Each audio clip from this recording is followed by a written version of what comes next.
Bon, je reviens à vous pour la suite de ma vidéo concernant les faux pasteurs. À quoi reconnaît-on les faux pasteurs? Maintenant, je vais parler de l'argent. Parce que dans cette guerre qu'il nous mène,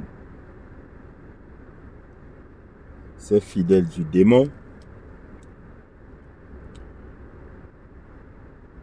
et non seulement ils volent nos énergies, mais ils volent notre argent.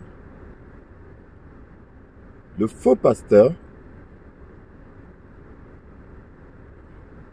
tout son propos va tourner autour de l'argent. Quoi qu'il fasse,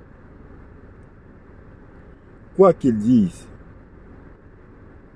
il ne pourra pas s'empêcher de faire des allusions sur l'argent. Tout va tourner autour de l'argent, quoi qu'il fasse. Parce que l'argent, c'est son Dieu. L'argent, c'est son Dieu.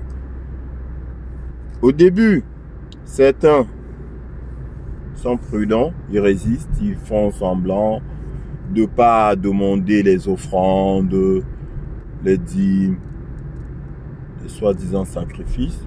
Au début, ils font semblant. Mais après, compte tenu de la somme d'argent qui rentre dans les caisses, il va commencer à mettre la pression. Il va faire des prédications qui vont tourner autour des offrandes,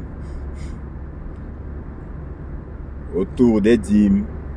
Comment c'est obligatoire de payer sa dîme, comment c'est important de faire des offrandes, comment c'est encore plus important de faire des sacrifices.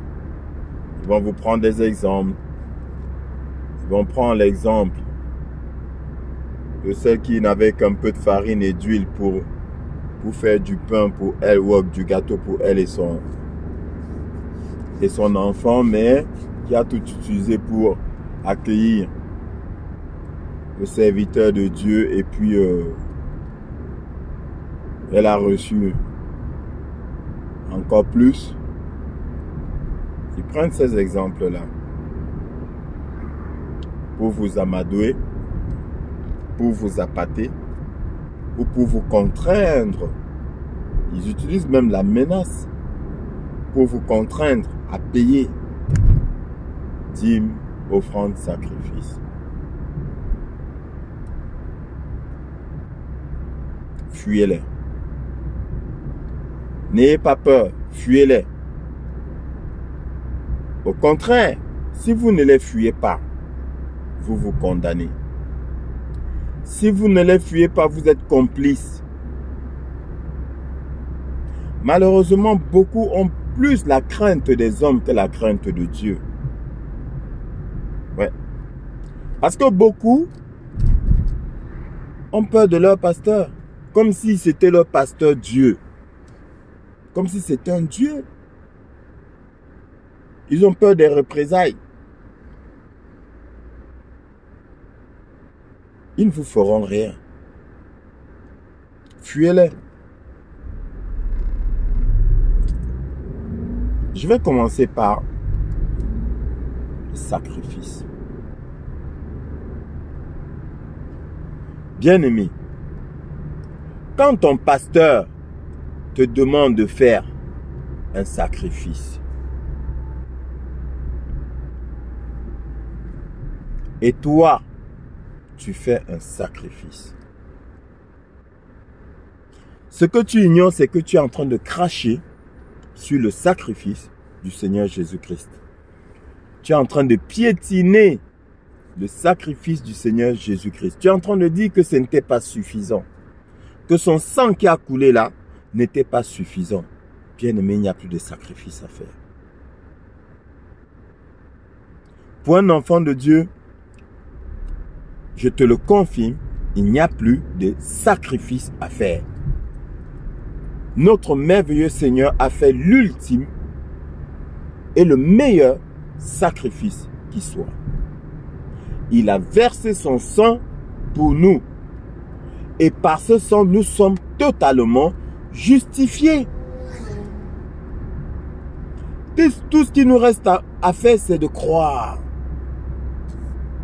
De croire en lui. C'est tout. Donc toi, quand tu dis que tu sacrifies comme le faux pasteur chez qui j'étais, prenez l'exemple d'un fidèle qui avait sacrifié, soi-disant, son tout premier salaire, plus de 1000 €. Il a pris, il a versé au pasteur. Et le pasteur parle de ça avec fierté, le tout premier salaire de quelqu'un. Tu prends tout comme ça là, sans avoir honte.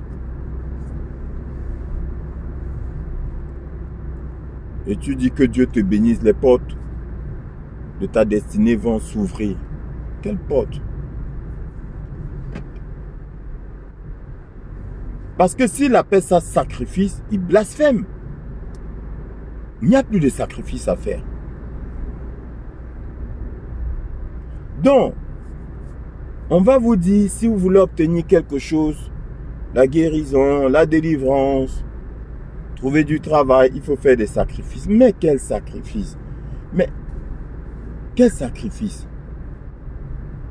Il n'y a rien à faire. Il faut juste avoir la foi. Il faut croire. Il faut avoir la foi. Il faut plaire à Dieu. Oui, il faut aimer Dieu. La Bible dit, tout concourt au bien-être de ceux qui l'aiment. Tout concourt au bien-être de ceux qui aiment Dieu. Si tu aimes ton Père, il mettra tout en œuvre pour que tu sois bien. Et tu seras son digne héritier. Là, je suis en train de parler du physique, de la terre, de la chair. À combien plus forte raison, Dieu, si déjà tu plais à ton Père biologique et que de ce fait, qu'il fasse de toi son digne héritier, à combien plus forte raison, Dieu, notre Père suprême.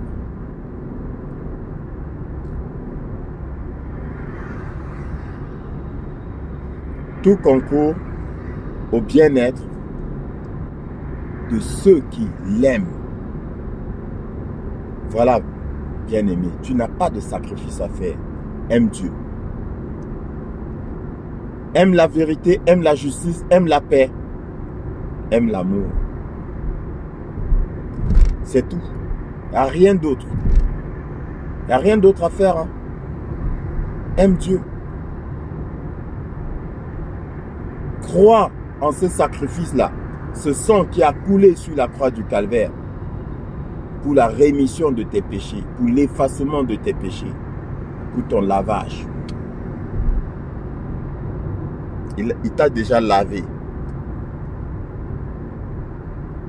J'ai fait un clin d'œil au lavage qu'on fait au village. Moi-même, j'ai fait ce lavage-là. Je ne vais pas vous mentir. Quand j'étais dans l'ignorance, j'ai fait ce lavage-là. Ignorant que j'étais déjà lavé par le sang de Jésus. Donc, retiens que toi qui fais des sacrifices, tu es dans le blasphème.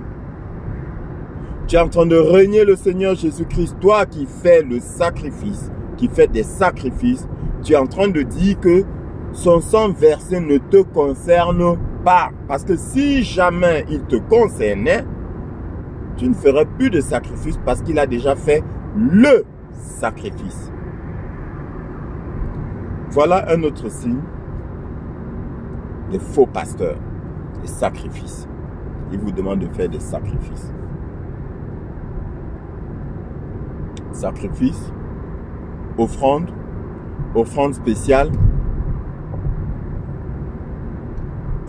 quête pour le voyage du pasteur, quoi d'autre? c'est tellement... Il y a tellement de choses. Offrande. Il multiplie les offrandes. Il y a plusieurs catégories d'offrandes. C'est du vol. Ils ne sont pas de Dieu. Ils ne sont pas de Dieu. Il y en a qui vous demandent. J'ai été triste quand j'ai appris d'un jeune pasteur que j'aimais bien et que j'essayais d'accompagner financièrement. J'ai été triste quand j'ai appris qu'il avait refusé de prier pour l'une de ses fidèles juste parce qu'elle n'avait pas encore ramené. Il lui avait demandé, c'est pas une offrande, un sacrifice. Elle n'avait pas. Il lui a dit, le jour où tu seras prête, viens me voir. J'ai été attristé. Ça m'a fait très mal. Est-ce que j'étais surpris? Pas vraiment, mais j'étais triste. Très triste. Vous n'avez pas à faire des offrandes ou des sacrifices ou un quelconque don pour qu'on prie pour vous, pour qu'on opère des guérisons ou des délivrances. Le Seigneur Jésus nous demande, il dit, allez chasser les démons, purifier les lépreux, guérissez les malades. Vous avez reçu gratuitement, donnez gratuitement. Vous avez reçu gratuitement, donnez gratuitement. Vous avez reçu quoi gratuitement? Les dons du ciel, dons de guérison, dons de délivrance, dons de prédication, de discernement des esprits. Tous ces dons-là, on dit bien dons. Vous avez reçu tout cela gratuitement. C'est pourquoi ça s'appelle des dons. Dans don, vous avez aussi donation qui vient de don. Gratuit. Un don est gratuit. Vous avez reçu toutes ces choses-là, tous ces dons-là gratuitement. Donc, vous n'avez pas à les monnayer. Voilà les recommandations du Seigneur Jésus-Christ. Tout serviteur de Dieu doit œuvrer en ce sens-là gratuitement. Il ne doit rien réclamer. Je vous le dis et je suis sûr de moi, il ne doit rien vous réclamer. Rien du tout.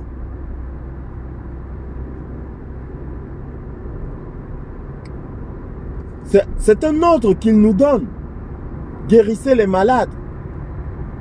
Chassez les démons. Vous avez reçu gratuitement. Donnez gratuitement. Ne demandez rien. Mais, mes amis, c'est écrit noir sur blanc. Mais lisez la parole. Dans la parole, Dieu vous parle directement. Pourquoi voulez-vous absolument qui est son serviteur devant vous pour vous parler? Après, si vous n'avez pas compris, qu'on vous explique. Mais qu'on vous explique ce qui est écrit, que vous avez lu de vos propres yeux.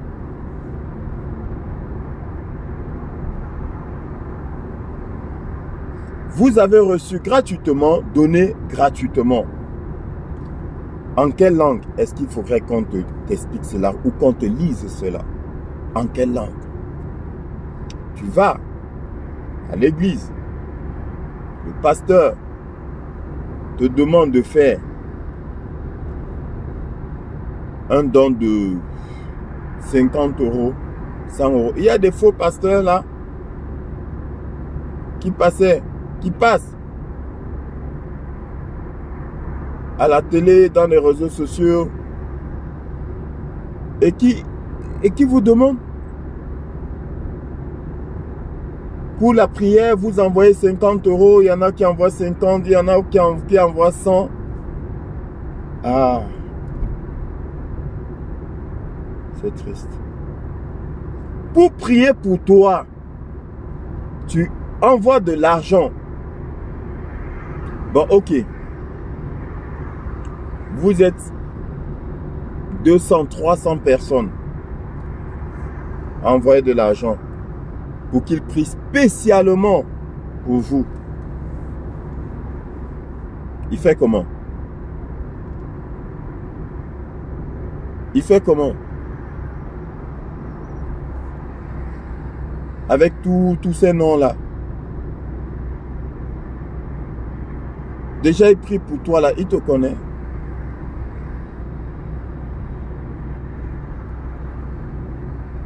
Quand as-tu prêché la parole? Quand a-t-il échangé avec toi? C'est des marabouts. C'est des marabouts. Et vous participez à leur maraboutage. Vous devenez des marabouts comme eux. Et ce qui est paradoxal, absurde, c'est que tu vas, toi, enfant de Dieu, tu vas fuir le serviteur de Dieu que je suis, qui ne te demande rien, qui ne te prend rien, mais au contraire, qui vient pour te donner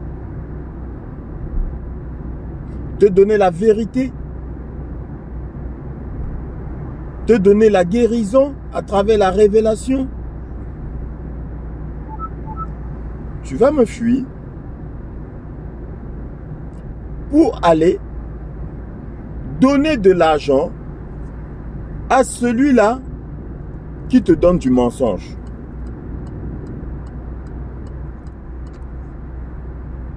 Ouais. Aujourd'hui,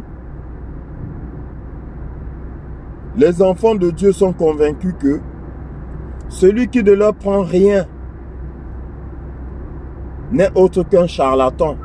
Il ne croit pas en son pouvoir de guérison ou de délivrance. Parce qu'il le fait gratuitement.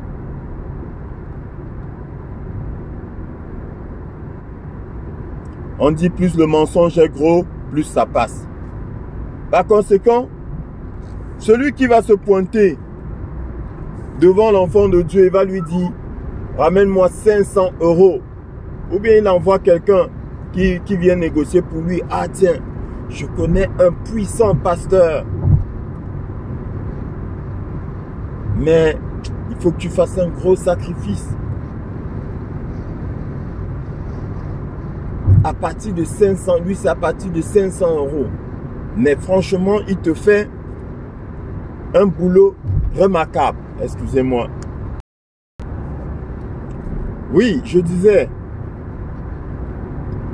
il va venir dire, oui, il est très puissant. Guérison assurée. Tu vas donner. L'enfant de Dieu là va tout faire pour trouver 500 euros. Pour donner au faux pasteur. ignorant que en donnant cet argent, il adhère. Il signe une alliance avec le démon. Oui. Quand tu donnes de l'argent pour qu'on prie pour toi, sans le savoir, tu es en train de pactiser avec le démon. Parce que Dieu ne demande pas de l'argent. Donc tu es censé savoir qu'à cet instant-là, l'argent que tu donnes là, ce n'est pas à Dieu. L'argent que tu donnes, tu es en train de le donner au démon. Pourquoi donnerais-tu de l'argent au démon si tu n'es pas d'accord avec lui? Pourquoi donnerais-tu de l'argent? C'est spirituel, hein? Ce que tu penses.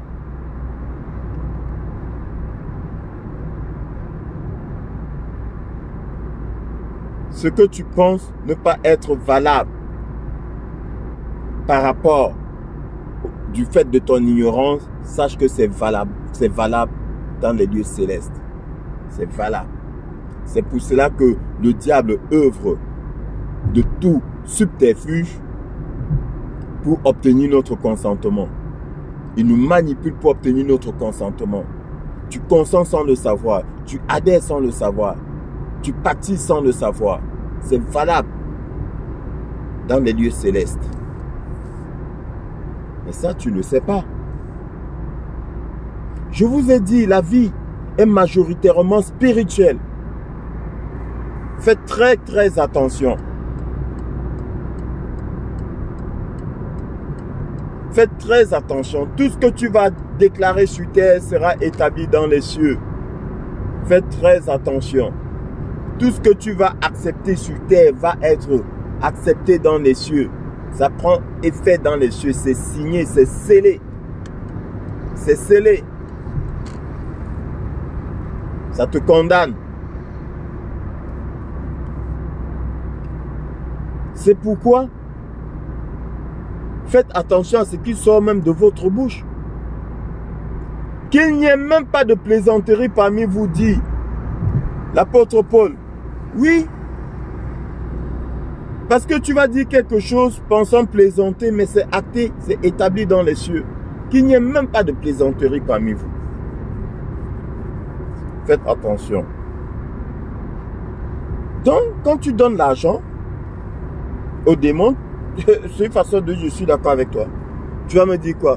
Oui, mais je ne savais pas, c'était inconscient, donc c'est pas valable. Si, c'est valable. Je t'informe, si tu ne le savais pas. Je t'informe, c'est valable. Oui, c'est valable. C'est comme quand quelqu'un danse sur un rythme satanique. On lui dit attention. Est-ce que tu sais même... tu sais sur quel rythme tu es en train de danser? Oh, je m'en fous. Ça c'est pour lui. Hein. Moi, c'est juste le rythme qui m'intéresse et tout. Ben, si le chanteur est en train de chanter des louanges au démon et toi, tu danses, n'es-tu pas en train d'adhérer? N'es-tu pas en train d'accepter? N'es-tu pas, de par la danse, en train de vénérer ce Dieu-là? Oui. C'est comme si quelqu'un chantait « Vive Satan » et toi, tu es en train de danser entre nous. Tu es en train de faire quoi? De par ta danse, tu es en train de faire quoi? De dire, de valider ou d'invalider entre nous? Non. Faites attention. Faites attention. Même avant de danser là, rassure-toi que la chanson là n'est pas un hymne au démon. Ah ouais. Sinon tu seras en train de célébrer le diable. Après tu es surpris. Il y a des malheurs dans ta vie. Donc, quand tu donnes de l'argent à un faux pasteur pour être soigné, pour qu'on prie pour toi, pour qu'on chasse tes persécutions là, sache que tu es en train de collaborer avec le diable. Sache-le. Dès à présent, si tu ne le savais pas, pour ceux qui ne le savaient pas, sache-le dès à présent. Et je suis sûr de ce que je dis.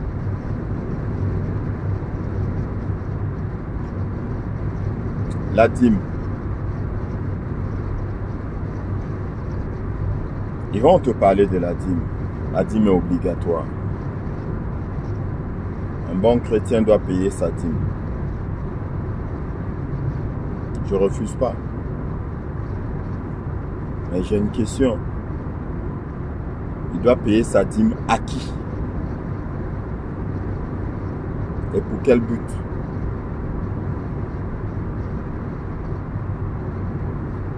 Je ne suis pas en train de contester la dîme dans un premier temps. Dans un premier temps, je pose la question. Le bon chrétien, il doit payer sa dîme à qui? Et pourquoi? On dit que quand on paye sa dîme, on donne à Dieu. C'est quoi donner à Dieu? Donc, avant de dire je suis d'accord ou je ne suis pas d'accord, je vous invite à faire une étude, à faire des recherches sur la dîme. La première fois que je suis allé dans la Bible pour faire une recherche sur la dîme, j'ai vu que la dîme avait été donnée par Abraham à Melchisedec, qui n'avait ni père, ni mère, ni généalogie, et qui n'était autre que la représentation même du Seigneur Jésus-Christ. Il avait donné la dîme du butin. La dîme du butin. Pas du fruit de son travail. Hein. Il était allé faire la guerre. Il a vaincu. Et les richesses qu'il avait prises à ses victimes, il a donné le 10e à Melchisedec, le sacrificateur. Le sacrificateur.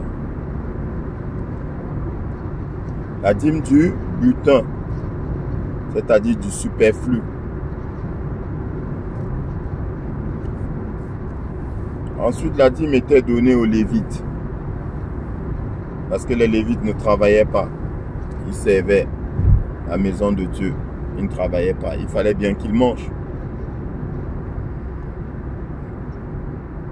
Et la dîme s'appliquait sur les récoltes, l'élevage, les produits de la terre. Sur les produits de la terre. Bon. Il y a tout ça. Si nous devons appliquer la dîme aujourd'hui, comment allons-nous l'appliquer?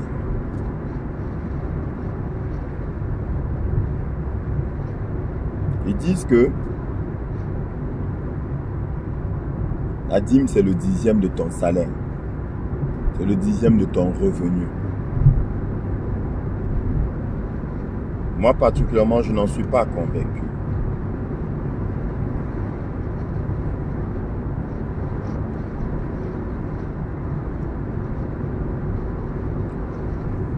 Prenons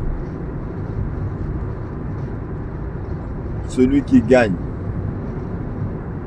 Pour un exemple, 1000 euros. Il gagne 1000 euros. Donc lui là, sa dîme c'est 100 euros. Il vend tout qu'il neige. Qu'il vend tout qu'il neige, sa dîme c'est 100 euros. Et il prend d'abord 100 euros, il donne. Et maintenant, il regarde ses charges.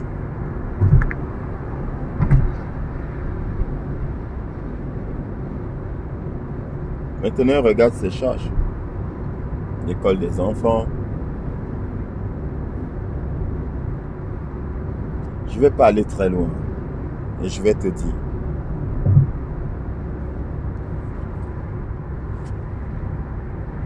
Tu gagnes 1000 €. Paye ton loyer.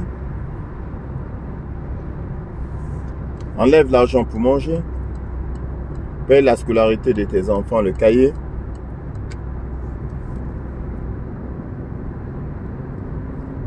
À la fin, là, s'il te reste 100 € d'épargne sur les 1000 €, divise par 10. Tu prends 10 € et tu vas payer ta dîme. Paye toutes tes charges. Paye toutes tes charges. Paye la scolarité de tes enfants. Ton loyer. Ta facture d'électricité. Et le reste, s'il reste quelque chose,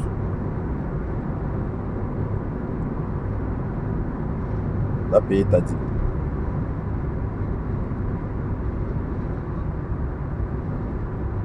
Aujourd'hui, on ne vit même plus en communauté. Vos faux pasteurs là, vous les voyez rouler dans de belles voitures, fringuer, saper. Et vous-même,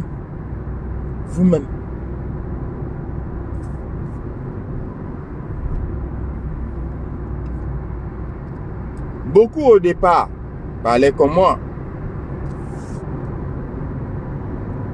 Et j'estime qu'ils disaient la vérité. Mais après avoir goûté aux fruits de la dîme là, ils ont commencé à menacer les fidèles. Payez vos dîmes. C'est une obligation.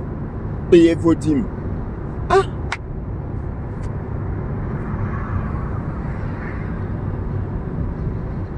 L'apôtre Paul lui-même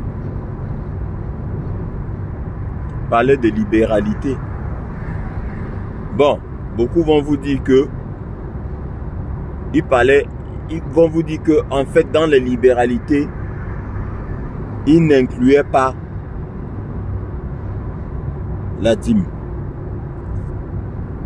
Mais je pense que si. Il a résumé tout ça en libéralité. Il dit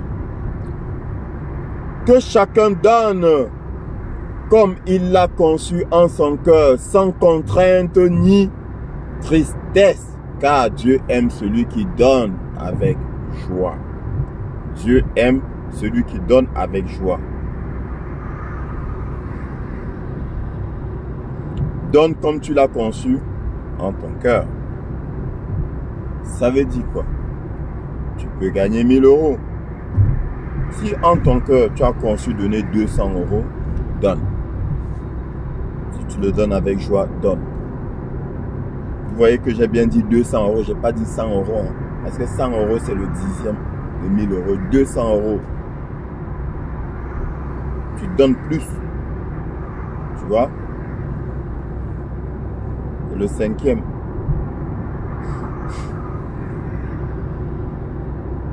Tu peux donner plus.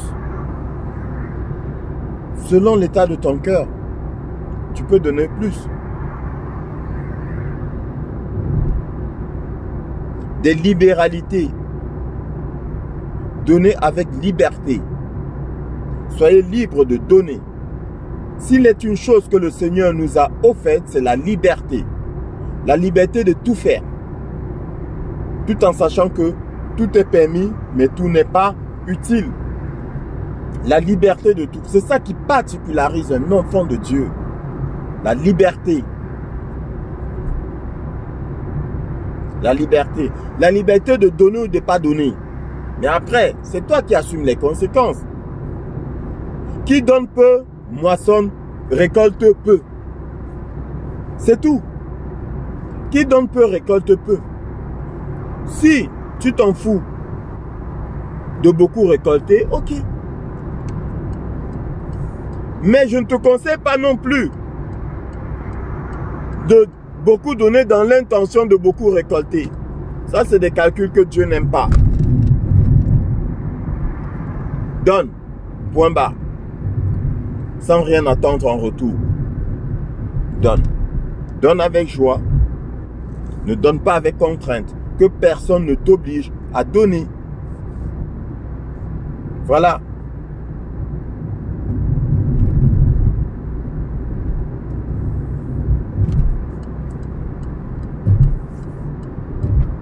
Et quand vous donnez ces dîmes, est-ce qu'on vous rend compte sur l'utilisation de cet argent-là?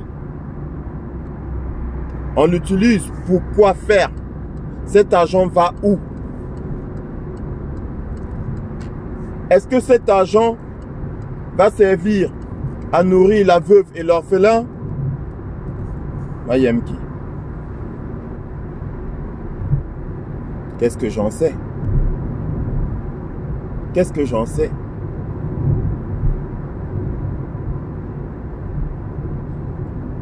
Fuyez-les. Fuyez les dimovores.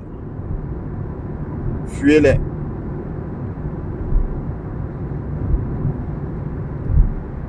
Fuyez tous ces pasteurs qui ne vous parlent que d'argent.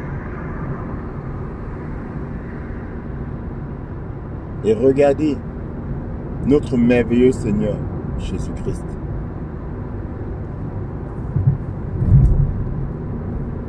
Qui nous a enseigné le donner. À quel moment, montrez-moi à quel moment dans la Bible, est-ce que le Seigneur a demandé, a pris quelque chose? Si ce n'est quand il avait demandé à la femme samaritaine de lui donner à boire. Notre Seigneur a toujours donné. Le bon berger, il donnait. Il donnait. Il donnait. Il donnait du pain. Il donnait le pain de vie également, qui n'est que la parole de Dieu. Il a donné son corps, il a donné son sang. Il a donné. Donné, donné, donné. Un véritable serviteur de Dieu donne. Il donne, il donne, il donne. Ne vous inquiétez pas pour lui. Il sait de qui il reçoit. Ne vous inquiétez pas pour lui.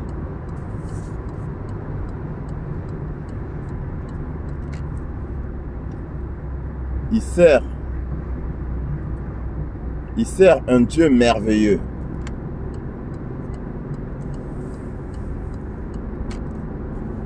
Son employeur est loyal. Son employeur est généreux. Son employeur est fidèle. Fuyez les faux pasteurs. Fuyez-les. Ils ne vous apporteront que malédiction, persécution, ruine, souffrance. Ils vont vous voler. Voler votre énergie, voler votre argent. Vous, voler vos enfants. Donc, bien aimé, le sujet est vaste. Il est long.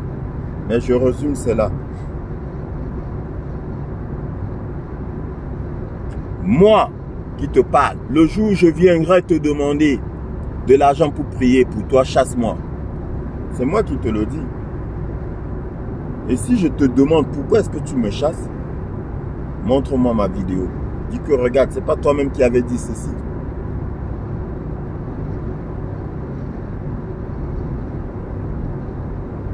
Si je te demande de l'argent pour prier pour toi, maudis-moi. Et ta malédiction fonctionnera. Un serviteur de Dieu œuvre gratuitement. Malheureusement, ils sont rares. Les serviteurs fidèles. Ils sont rares. Vous n'avez devant vous que des requins.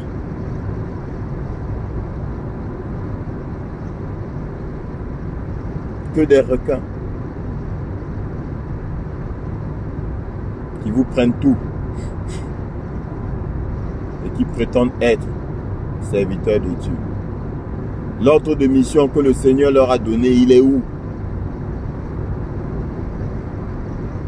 Faites toutes choses gratuitement car vous avez reçu gratuitement. Donc donnez gratuitement. C'est écrit.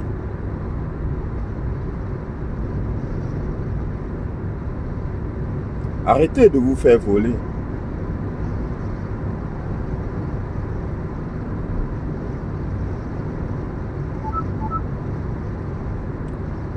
Sur ce,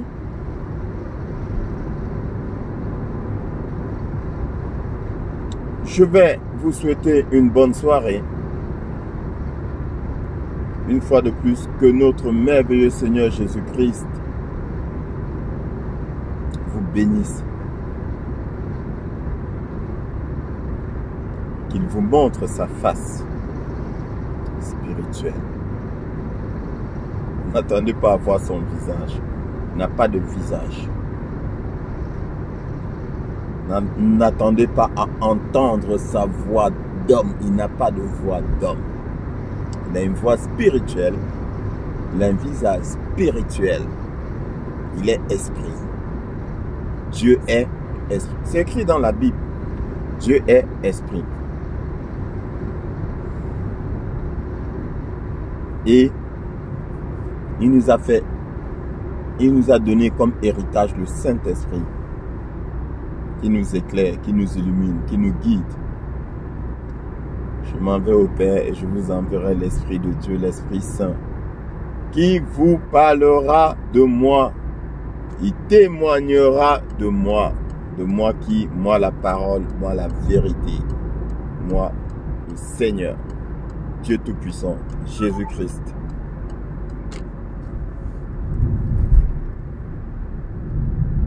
Soyez bénis. N'oubliez pas de partager cette vidéo pour libérer un maximum d'enfants de Dieu. Et n'oubliez pas de vous abonner aussi à ma chaîne